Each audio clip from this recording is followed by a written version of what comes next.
Welcome to the Stop Down Photography Podcast, episode 27. I'm your host, Scott Davenport. Today's topic is shaking up your post-processing workflow.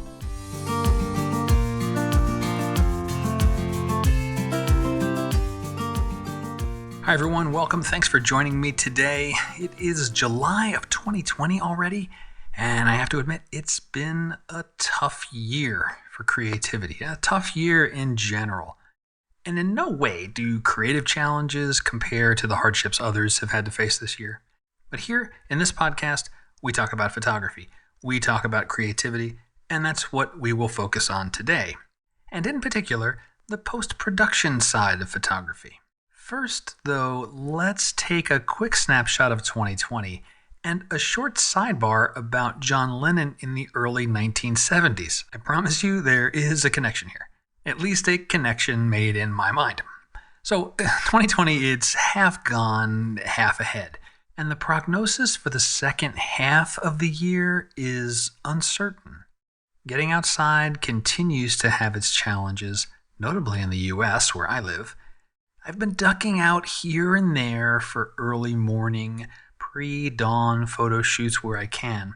Yet I feel like I'm drifting around a bit, a little aimless at times, trying to find footing, trying to keep my photography going to stay creative.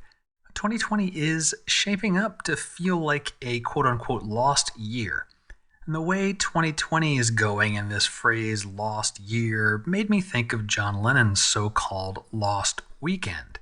And yes, another Beatle-esque tie-in here. I made it a whole 2 episodes before bringing up a Beatles reference again.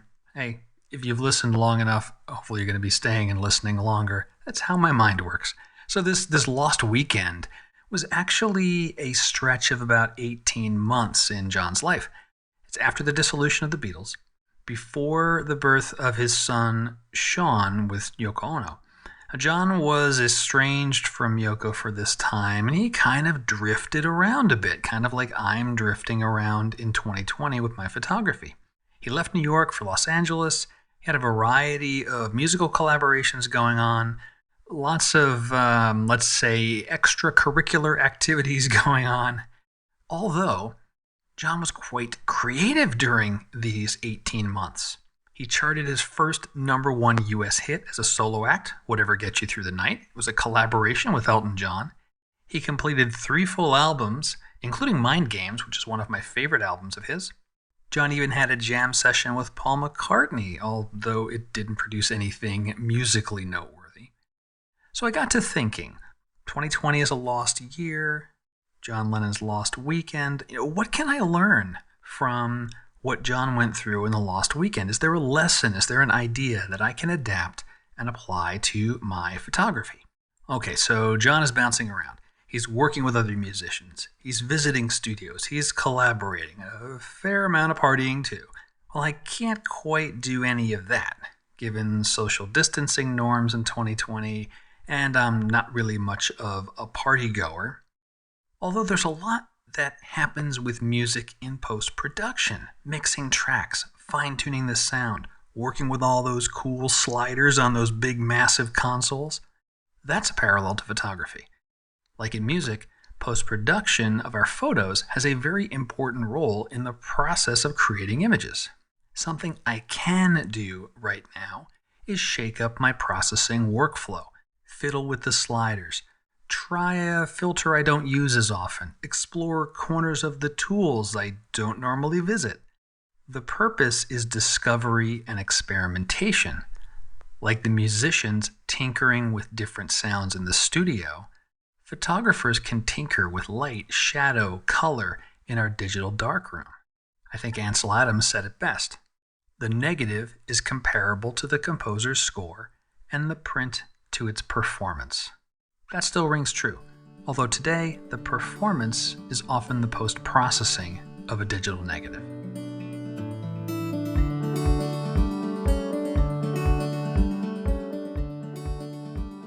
I decided to put this notion of tinkering with my post-production into action.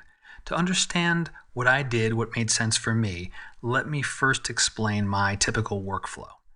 My workflow starts in Lightroom. Lightroom is my photo organizer, my asset manager. It's where I do my ratings, my keywords, my geotagging.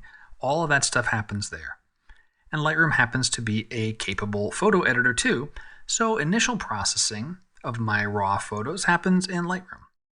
I usually get my photo 80 to 90% of the way in Lightroom, sometimes all the way, sometimes it's done there. But for work I can't do in Lightroom, like a complex retouching job or layering work, or when I want specialized filters that do world-class contrast or buttery smooth glow looks, I farm those types of jobs out to Lightroom plugins. And I use 3 on OnePhoto Raw, Luminar, and Photoshop. I round trip from Lightroom through these plugins back to Lightroom. Tried and true workflow, and it may be familiar to you as well. Now, of the tools that I own, I tend to use Lightroom and on OnePhoto Raw the most. I've used those the longest and can shape and craft my landscape photos how I like them, easily, quickly. The double-edged sword, the flip side of my proficient workflow, is my Lightroom to On1 round trips are instinctive and not necessarily exercising my creative brain. It's not that the tools can't do more than I ask of them, they can. Yet, when I'm in this familiar environment, I gravitate toward my habits. My tried and true settings that I know will make a pleasing image, and I have a tendency to experiment and explore less. So what did I do differently? All these tools I mentioned, Lightroom, On1, Luminar, Photoshop, each one is a capable photo editor in and of itself. To shake things up for me, I decided to process a set of photos without using Lightroom and without using OnePhoto Raw. I took a set of about 10 images and processed them entirely in Luminar, start to finish with the raw file. Because I use Luminar less often, I didn't instinctively jump to sliders and controls like I do in Lightroom. I had to actively think more. Sometimes I had to hunt a little bit for the editing tool or the control or the slider that I wanted. And sometimes the tool worked just differently enough. I needed to backtrack and repeat steps. What ended up happening? I got more creative. I'd turn a corner and say, ooh, what does this tool do? How does it change the photo? I ended up with looks I don't normally produce, and looks that I like. And I got to admit, it was fun. A discovery I made, or at least reinforced with certainty, is I really like Luminar for what I'll classify as travel photos. Those shots that are in between a snapshot and my more planned, purposely executed landscape photos. Luminar worked really well for those for me. Those types of shots where you've given consideration to the subjects, consideration to the composition, but it may not be your pristine, well-executed, very articulately planned landscape outing or portrait shoot or whatever type of shooting style you're into. I had a lot of fun exploring the tool, and I do feel a creative surge as a result. Now I have 3 tips for you, or 3 ideas for you to shake up your post-processing workflow. Number 1, if you use multiple tools, you own multiple editing tools, start your workflow in a different tool. This is what I did. Simply starting in a different place will force you down a different path. Your tried and true approach won't be available, at least not in the same order, the same format you're used to. Or the tool may offer a different approach to editing. Luminar is a case in point. My editing in Luminar nearly always starts with the AI tools. AI Enhance, AI Accent, AI Structure. I get those to get a baseline for the image, and then I'll tweak it with the more traditional exposure, shadows, highlights, and so on in their light tool. So just by using a different tool made me approach the photo very differently. Now, if you don't own separate tools, that's okay. Got a couple more ideas for you. Number 2, try filters that you don't normally use.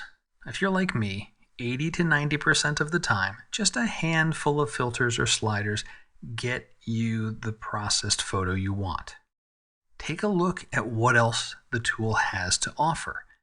In Lightroom, for example, I'm starting to tinker around with the process calibration area. This is way down at the bottom of the tool stack, and it's got some interesting options for tweaking color. It's something I've really not paid attention to for the longest time.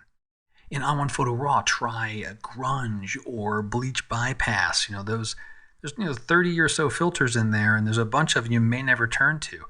It doesn't have to be a new and novel approach with respect to the photo industry, but it should be new to you. Just look around the tool, play around with filters and sliders you don't normally use. Number 3, you still have your favorite filters.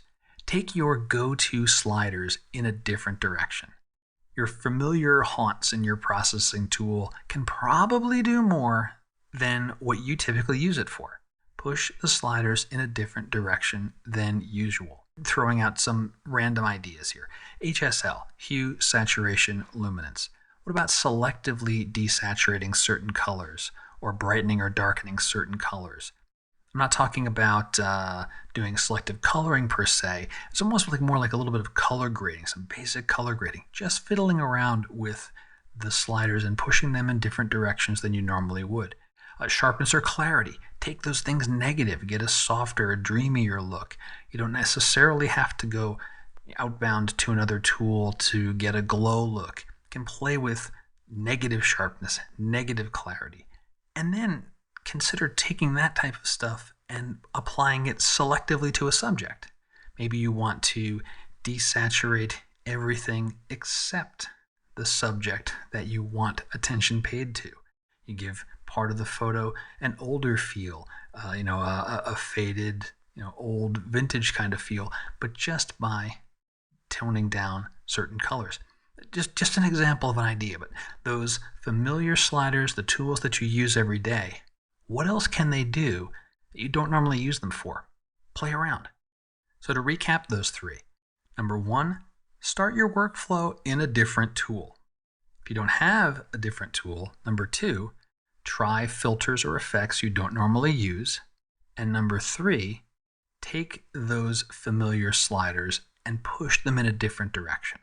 You may fumble around a bit, and it's okay if the resulting photos aren't ones you want to share.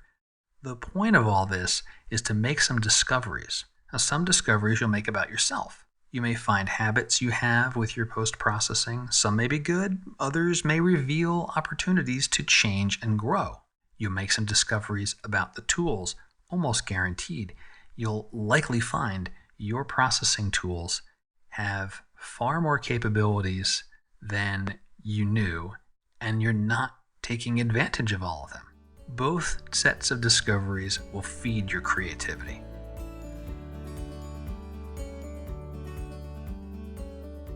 Thank you as always to our Patreon members. It is your support that makes this podcast possible. It also supports the other free lessons and tutorials I deliver on photography through YouTube and through my website. I cannot thank you enough. And if you're interested in learning more about the Patreon community, check the show notes. There's also a support the show button on all pages of stopdownpodcast.com where you can learn more. And that brings this episode of Stop Down Podcast to a close. I hope that you are excited to go try something different with your post-processing. Shake things up. If you are in an area where you can't get outside or at least not move around as freely as you'd like, this is another way to keep that creative brain engaged. Keep yourself thinking about photography, working it into your daily or your weekly life. If you enjoyed today's podcast, please tell a friend, and if you have time, please rate it on Apple Podcasts. The ratings really help keep the show on the radar so other folks can find it and join us in listening each week. Until next time, my name is Scott Davenport. Have fun.